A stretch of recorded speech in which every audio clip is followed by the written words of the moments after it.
Fala pessoal, sejam todos muito bem-vindos para mais uma aulinha aqui no Instituto Lopes, professor Luciano com você. E agora nós vamos falar sobre princípios que vão nortear o direito administrativo. Tudo bem? Vamos lá. Já falamos ali sobre conceitos, sobre funções, noções de Estado. Nossas primeiras aulas ali são extremamente importantes, porque dessa forma você sabe que o direito administrativo ele vai regulamentar de fato as atividades administrativas do Estado. E o Estado, pessoal, representado ali pelos entes da federação, seja União, Estado, município, Distrito Federal, eles precisam, na condução da coisa pública, buscando sempre a concretização do interesse público, se sujeitar aos princípios de direito administrativo. Esses princípios, repito, eles são normas congentes, são obrigatórios. Então, é necessário que exista o cumprimento desses princípios. E, claro, quando a gente fala em princípios, a gente já lembra daqueles 5 princípios previstos na Constituição, né? Nós temos ali no caput do artigo 37 os princípios norteadores da administração pública. Aqueles princípios a legalidade, a impessoalidade, a publicidade, a eficiência, né? E a moralidade. Ou então o LIMP, né? Naquela sequenciazinha, legalidade, impessoalidade, moralidade, publicidade e eficiência. Pois é. Então ali são os 5 princípios norteadores. Primeiro ponto, não existe princípio mais ou menos importante, pessoal. Então qualquer tipo de questão na sua provinha que venha dizendo que um princípio é mais importante do que o outro já está incorreto, tá? Porque existem, claro, princípios que são, veja comigo, princípios que são previstos no artigo 37, né? Legalidade, impessoalidade, moralidade, publicidade e eficiência. E também existem princípios que não estão na Constituição, que também são chamados de princípios o quê? Princípios implícitos. Esses do 37 são chamados de princípios expressos. Expressos por quê? Porque estão previstos na Constituição, tá? Eles estão gravados no texto constitucional. Por isso é que eles são chamados de princípios o quê? Expressos. Mas repito, existem também os princípios implícitos. Por exemplo, quando falamos em princípios implícitos, nós temos, por exemplo, o princípio da segurança jurídica. Vou pegar aqui, ó, o princípio da segurança jurídica, né? Então, deixa eu aqui, vamos lá. Segurança jurídica. Nós temos o princípio da autotutela, veja, autotutela. Nós temos o princípio da proporcionalidade. Nós temos o princípio da tutela, que é diferente. Beleza? Nós temos o princípio da supremacia do interesse público sobre o privado, o princípio da indisponibilidade do interesse público, dentre outros. Então veja que princípios implícitos também existem vários. Então nós temos princípios que são expressos, daqueles do 37, legalidade, impessoalidade, moralidade, publicidade e eficiência, é o famoso LIMP, o macete para você lembrar. E existem também princípios que são o quê? Que são implícitos, que embora não estejam na Constituição, têm o mesmo valor quando se fala de princípio. Então não tem hierarquia entre os princípios, eles são obrigatórios e são norteadores das atividades da administração pública, tá? Vamos agora aqui, segue lá o professor Luciano, vai ser um maior prazer ter você conosco, né? E vamos aqui para resolução de algumas questões sobre o tema. Observe. Os princípios constitucionais do direito administrativo, letra A, podem ser aplicados diretamente pelo gestor público, mas não em sentido contrário à lei, contra a lei, ainda que o interesse público aponte neste sentido. Pessoal, quando ele diz que eles não podem ser aplicados, né? Olha só, podem ser aplicados diretamente pelo gestor público, não é podem. Já tem um primeiro erro aqui. A questão está pedindo a correta. Então, quando ele coloca que podem ser aplicados, não é pode. Eles são obrigatórios, então eles devem ser aplicados. Mas não em sentido contrário à lei.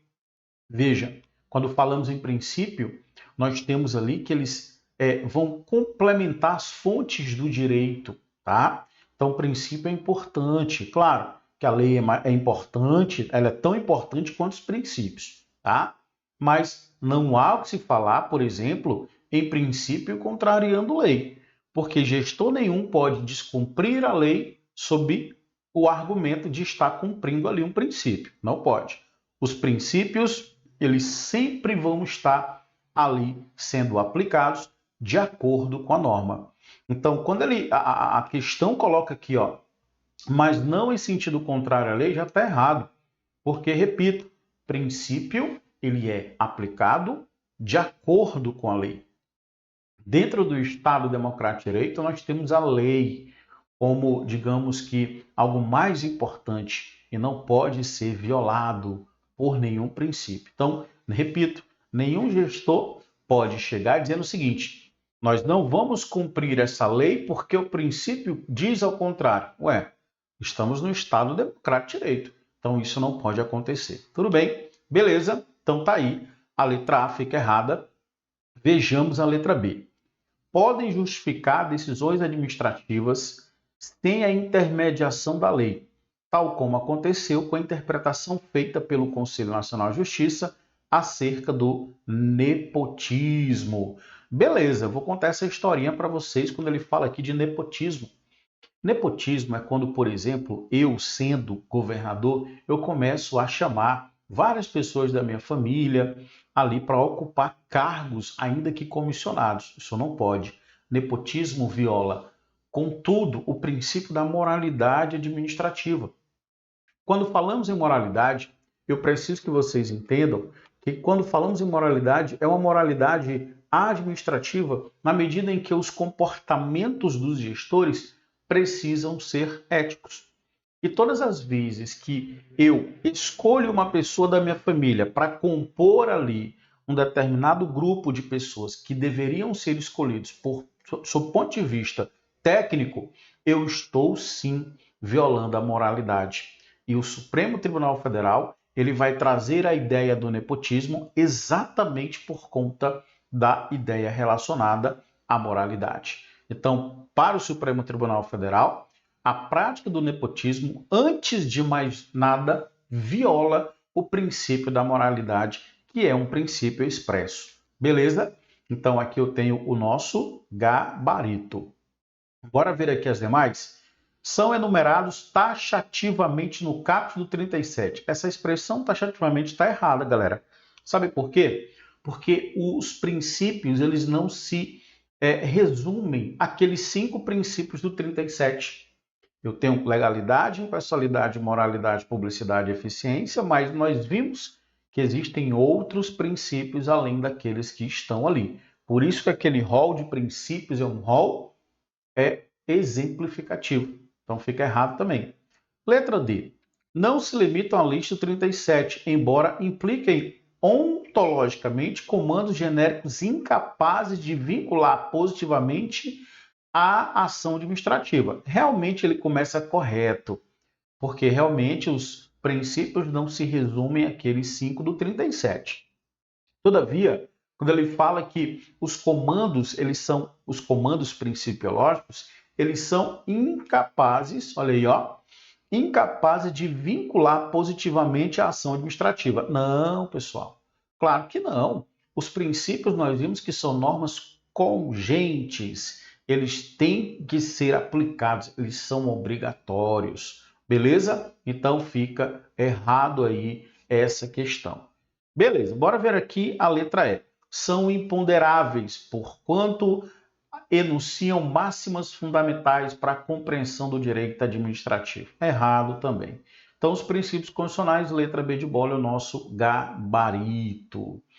Vamos lá, deixa eu só explicar aquela historinha lá do Supremo Tribunal Federal. Já está aqui no seu material, não precisa você ir pesquisar, já está tudo aqui, tá? Eu falei para vocês que o Supremo Tribunal Federal vai rechaçar a prática do nepotismo, vai dizer que não pode, porque viola o princípio da moralidade. E isso a gente vai encontrar na jurisprudência. Tanto é que o Conselho Nacional de Justiça ele vai editar uma resolução importante, Resolução 7 de 2005, vedando a prática do nepotismo. Ele proíbe a prática do nepotismo nos órgãos do Poder Judiciário. Na ocasião, entidades questionaram a resolução alegando que não havia vedação do nepotismo na Constituição Federal. Pois é, tem gente que apresentou esse argumento, né? E o assunto dependia de lei formal. O Contudo, o STF entendeu, no recurso extraordinário 579.951, julgado, faz tempo, né? Em 2008, que a vedação do nepotismo ela não exige lei formal para coibir a prática, uma vez que a proibição decorre diretamente dos princípios contidos no 37, sobretudo, pessoal, o princípio da moralidade. Então, a galera ainda quis ali fundamentar o nepotismo, justificar o nepotismo, dizendo que a Constituição não tinha essa proibição. O Supremo disse o seguinte: opa, peraí, não preciso de uma lei para dizer que eu colocar parentes no poder público ocupando cargos ainda que comissionados, tá? É imoral, não pode, não tem lei proibindo, porém a própria Constituição, quando fala do princípio da moralidade, aquilo é como se fosse uma proibição. Daí o poder desse princípio. Beleza? Beleza. Vamos lá. Próxima questão. Quanto aos princípios da administração pública, ele pede a correta. O acesso à informação é faceta do princípio da publicidade, cuja concretização se esgota no direito de obter certidões e na ação de habeas data. Não. O princípio da publicidade ele vai muito mais além do que o direito que está lá no direito que eu tenho de conhecer informações personalíssimas. O princípio da publicidade, como princípio norteador da administração pública, é um princípio que exige que todos os atos da administração pública sejam dados publicidade. É por isso, pessoal, que no âmbito da União, dos estados, dos municípios, do Distrito Federal, nós temos os diários oficiais. Todas as condutas da administração pública precisam estar no diário oficial. A sua nomeação daqui a uns dias vai estar no diário oficial, ou da União, ou do estado, do município, ou do Distrito Federal, não importa. Lembrem-se que deve estar presente lá no diário, tá? Então, não se limita, não se esgota aqui no âmbito da habeas data. Letra B. Uma das facetas do princípio da legalidade, a reserva de lei para regir determinadas matérias nem sempre implica necessidade absoluta à lei ordinária, pois mesmo em áreas de aplicação rigorosa do princípio, como o direito tributário, admite, por exemplo, a instituição de tributo por medida provisória. Pareceu complexo, mas é bem fácil isso aqui. É bem simples. Quando eu falo em princípio da legalidade, nós temos aquela máxima de que a administração pública só pode fazer o que a lei determina. Beleza, essa é a regrinha básica. Mas o princípio da legalidade também tem uma outra conotação, que também é bem fácil. Algumas matérias, pelo fato de serem tão importantes, não admitem qualquer tipo de lei. Uma lei ordinária é uma lei comum. Então, muitas vezes, a Constituição Federal vai exigir uma lei mais sofisticada para regulamentar matérias sofisticadas. Estou falando, por exemplo, da lei complementar. Então, as matérias que são reservadas à lei complementar não podem ser regulamentadas por lei ordinária. Então, o princípio da legalidade ele traz esse aspecto formal que deve ser cumprido no momento da edição das normas. E quando a gente fala em direito tributário, é possível, excepcionalmente por medida provisória, instituir alguns tributos, majorar alguns tributos. Então, veja que, embora a regra é que os tributos sejam criados, aumentados por lei, muitas vezes medida provisória, com força de lei, pode regulamentar a matéria, porque a Constituição fala. Isso também é corolário do princípio da legalidade. Então, o princípio da legalidade tem dois viés. O viés da formalidade, porque determina que algumas matérias só podem ser regulamentadas por leis específicas, e o princípio da vinculação, legalidade no viés vinculação, na medida em que todas as ações da administração pública precisam, de fato, cumprir o que está previsto na lei. Beleza? A administração pública só pode fazer aquilo que está previsto, estabelecido na lei, porque ali é uma vinculação. Olha a letra C. A adequação é um dos elementos que conformam o princípio da proporcionalidade. Significa que o ato administrativo será inválido por ofensa a esse princípio se o próprio ato não for apto a atingir por inteiro a finalidade na qual se dirige. Não, claro que não. O princípio da proporcionalidade ele vai buscar justificar os fins através dos meios, tá? Todas as condutas da administração pública precisam ser proporcionais.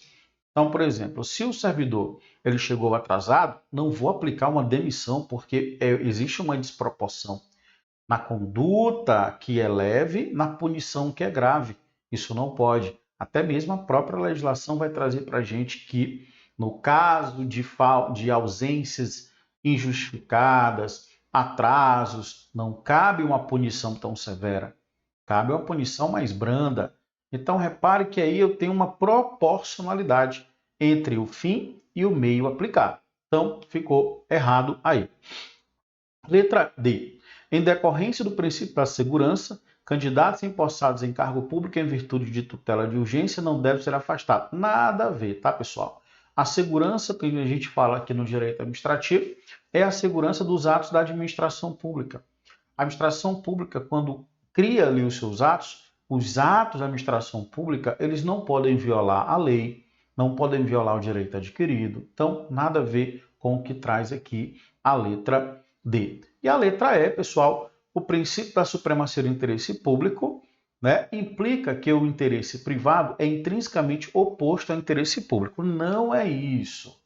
Supremacia do interesse público sobre o interesse privado não fala de interesses opostos, mas fala de uma sobreposição de um princípio em detrimento do outro. Lembrem-se que o interesse público está acima do interesse particular, não oposto, tá? Não oposto, mas acima. Porque o que vale mais, o interesse da coletividade ou o meu interesse particular? É óbvio que é o interesse da coletividade, ok? Então ficou errado aqui a letra E. Gabarito de fato, letra B de bola, tá bom? Então aqui eu preciso que vocês façam a leitura. Olha aqui, princípio da proporcionalidade, também chamado de razoabilidade, conforme o autor, existem 3 aspectos: a pertinência, aptidão, necessidade, exigibilidade e proporcionalidade. Depois você faz a leiturinha para entender, tá bom? Vamos à questão de número 3. Olha só. O direito de petição dos poderes públicos. Primeiro, o que é o direito de petição? É o direito de pedir, é o direito de solicitar uma providência ao poder público todas as vezes que você estiver diante de uma ilegalidade ou abuso de poder. Então, lembrem-se, todas as vezes que eu precisar de uma prestação ali, né, do poder público, ou então que eu observar que tem uma ilegalidade ou abuso de poder ali, eu posso falar assim: ô administração pública, por favor, eu solicito providência. Então, direito de petição, direito de pedir providência. Todos nós podemos livremente fazer requerimentos para a administração pública. Isso é o que chamamos de direito de petição. Tá bom? Beleza? Então, vamos lá. Olha comigo aqui, ó. O direito de petição, o que é petição? Você já coloca assim, ó, é o direito de pedir, o direito de proceder, né, requerimentos, né, pessoal? Assegurado na Constituição Federal, impõe à administração o dever de apresentar tempestiva resposta. O que é tempestiva resposta? É resposta dentro do prazo, né? Aí ele continua: a demora excessiva e injustificada da administração para cumprir essa obrigação é a omissão violadora do princípio da eficiência.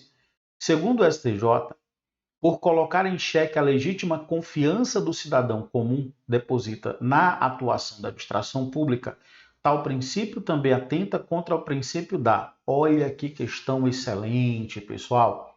Questãozinha maravilhosa.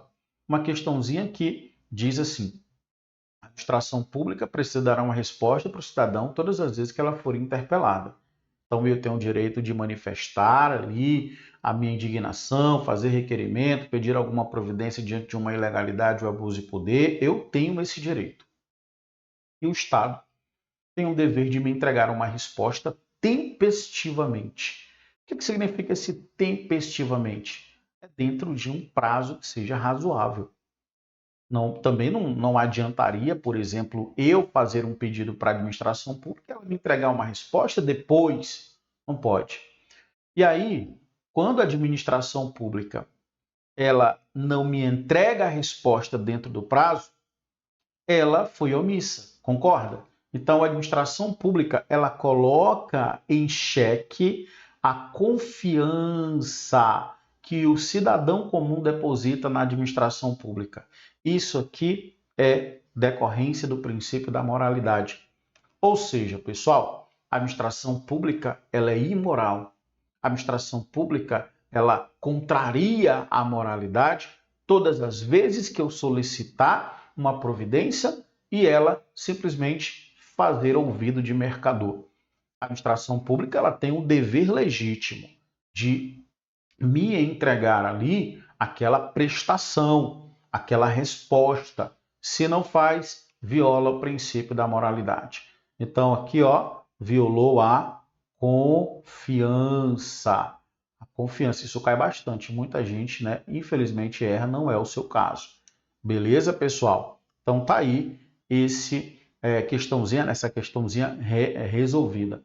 Aqui nós temos um julgado do STJ que fala a demora excessiva e injustificada da administração para cumprir a obrigação que a própria Constituição lhe impõe é omissão violadora do princípio da eficiência, na medida em que denuncia a incapacidade do poder público em desempenhar num prazo razoável atribuições que lhe forem conferidas pelo ordenamento. Nesse sentido, o comando do artigo 5º, inciso 78, fere também a moralidade administrativa por colocar em xeque a confiança que o cidadão comum deposita e deve depositar na administração.